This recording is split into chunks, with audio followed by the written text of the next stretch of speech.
그래서 손흥민이 완전히 프리하게 됐죠. 그렇기 때문에 저는 이 동점골이 나올 수 있었던 가장 결정적인 이유는 메이슨 감독의 과감하면서도 적절한 전술 변화였다. 이렇게 보지 않을 수가 없었어요.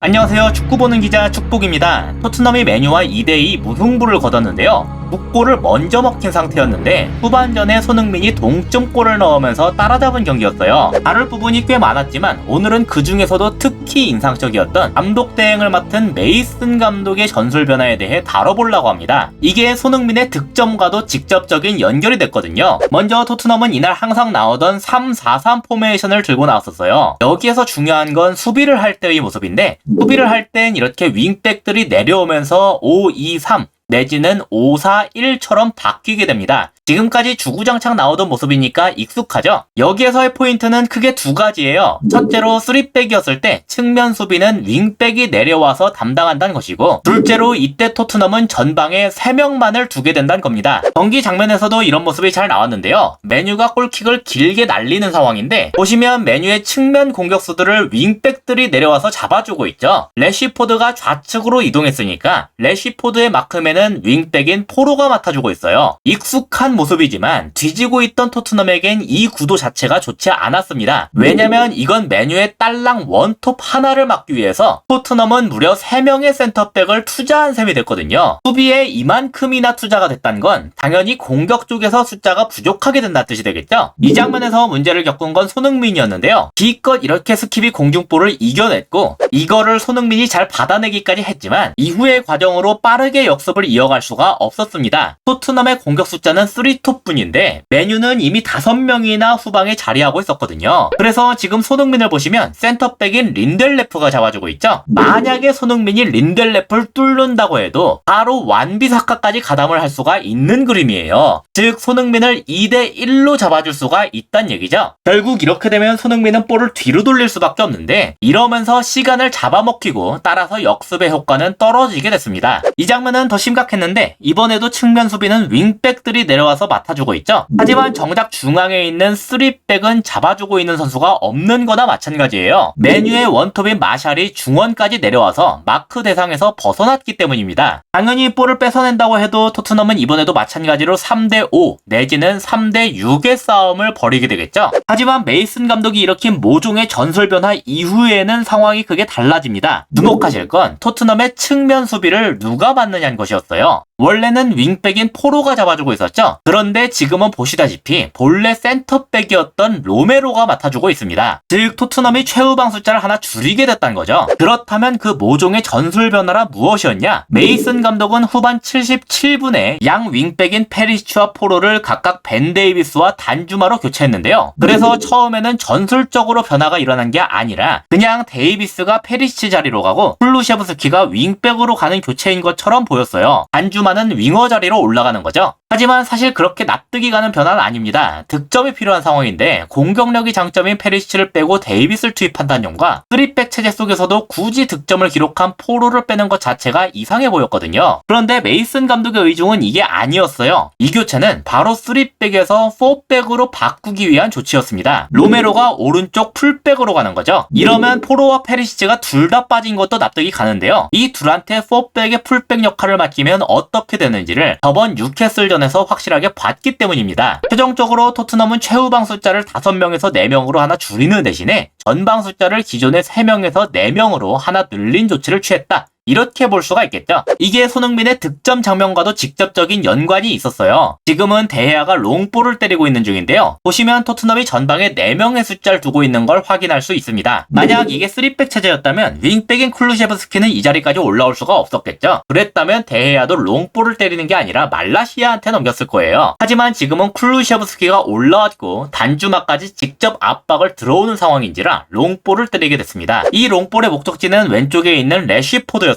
하지만 이제 측면 수비를 담당하게 된 풀백 로메로가 공중볼 경합에서 압도적인 우위를 점할 수가 있었습니다. 그리고 이 그림에서 보이는 전체적인 구도만 봐도 아까와 확연한 차이가 보이죠? 맨유의 후방 숫자는 5명으로 똑같지만 토트넘은 전방 숫자가 4명으로 1명 늘어났어요. 여기에서 로메로가 걷어낸 볼이 케인한테 흘러가면서 상황이 더욱 유리하게 흘러가는데요. 케인은 볼을 받자마자 오른쪽 측면으로 달리기 시작했습니다. 원래였다면 여기에서 말라시아가 자리를 잡고 지연행위를 했을 텐데 쿨루셰브스키의 존재 때문에 말라시아가 앞으로 끌려나가면서 케인에 대한 지연행위를 할 수가 없게 됐어요. 그래서 케인을 막기 위해서는 센터백이 추가적으로 끌려 나올 수밖에 없게 됐죠. 그리고 여기에서 단주마의 공격진 추가 투입 효과가 나옵니다. 만약에 전술변화 이전처럼 토트넘이 3명만 앞에 두고 있었다면 메뉴의 입장에선 설령 이렇게 됐다고 해도 막기가 수월했을 거예요. 린델레프가 손흥민만 잡고 있으면 되는 그림이 되거든요. 하지만 원톱에 단주마가 떡하니 자리를 잡고 침투하고 있으니까 당연히 린델레프는 단주마를 보러 가지 않을 수가 없게 됐습니다. 영상 초반에 보여드렸던 장면에선 손흥민이 센터백과 풀백에게 2대1로 막히는 구도가 됐었는데